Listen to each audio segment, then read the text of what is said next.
दोस्तों सलाम नमस्कार, मैं आपका दोस्त आसिफ आपका स्वागत करता हूं अपने channel MJ fly ash bricks में।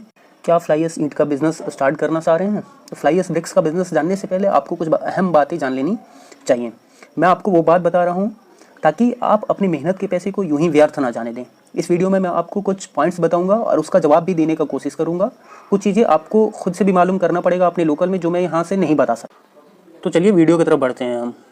ये हैं वो सवाल जिनको जानना आपके लिए ज़रूरी है कि फ्लाई एश ईंट होता क्या है, उसका क्या फ़ायदा होता है, क्या नुकसान होता है, उसमें रॉ मटेरियल क्या लगता है, वो रॉ मटेरियल मिलता कहाँ से है, वो रॉ मटेरियल कितने दाम में मिलता है, उस क्या फ्लाई एश ब्रिक्स आप बनाएंगे तो आपके वहाँ लोकल में चल पाएगा, क्या आपके वहाँ पहले से कोई फ्लाई एश ब्रिक्स का प्लांट चल रहा है।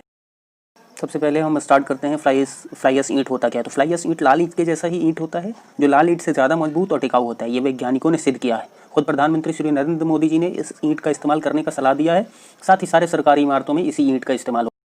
अब हम फ़ायदे के बारे में बात करते हैं। तो सबसे पहला फ़ायदा होता है कि घर बनाने का खर्च को कम करता है, क्योंकि ये एक समान आकार का होता है और इसकी फिनिशिंग की वजह से खर्चा कम आता है। दूसरा, ये मजबूत होता है। तीसरा, गर्मी के दिनों में ये घर को ठंडा रखता है, जिससे आपका बिजली का बचत होता है।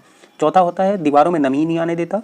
पाँचवा, आग को रोकता है। बाहर से कोई भी हीट होगा उसको एब्जॉर्ब नहीं करता है, ये उसको बाहर ही रोकता है। अब इसका नुकसान जान लेते हैं। ये झिरी काटने में, जैसे कि हम लोगों को प्लम्बिंग का काम कराना होता है या फिर बिजली का काम कराना होता है, तो ये जो उसमें ग्रूविंग करता है उसमें ये दिक्कत करता है, क्योंकि ये ईंटें मजबूत होती हैं। तो उसके लिए हम ये कर सकते हैं कि उसमें मशीन से हम उसका ग्रूविंग कराएं। ये सिर्फ लिमिटेड साइज़ का बन पाता है। बड़ा बनाना चाहेंगे तो ईंट टूटने लगेगा।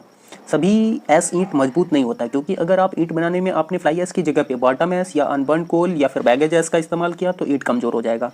ये ईंट उस जगह पे कामयाब है जहाँ सर्दी और गर्मी दोनों का मौसम। फ्लाई ऐश ईंट किस चीज़ से बनता है? आपको बता दूं कि फ्लाई ऐश ईंट 3 तरह के मिश्रण से बनाया जाता है। पहला होता है मिनरल एडमिक्सर, दूसरा होता है फाइन एग्रीगेट, तीसरा होता है बाइंडर मटेरियल। मिनरल एडमिक्सर में हम फ्लाई ऐश इस्तेमाल करते हैं, फाइन एग्रीगेट्स में हम सैंड या फिर स्टोन डस्ट इस्तेमाल करते हैं, और बाइंडर मटेरियल में चूना के साथ जिप्सम इस्तेमाल करते हैं या फिर ओपीसी सीमेंट इस्तेमाल करते हैं। फ्लाई ऐश ईंट का रॉ मटेरियल यानी कि कच्चा माल हमें कहाँ से मिलता है? तो फ्लाई ऐश हमें थर्मल पावर प्लांट से मिलता है।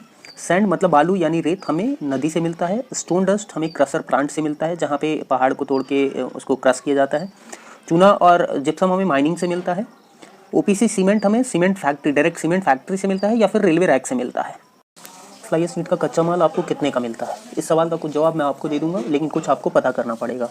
फ्लाई ऐश हमें थर्मल पावर प्लांट से फ्री में मिलता है। उसे अपने प्लांट तक ले जाने के लिए हमें किराया खुद देना पड़ता है। किराया करीब 130 से 150 रुपये प्रति किलोमीटर पड़ता है।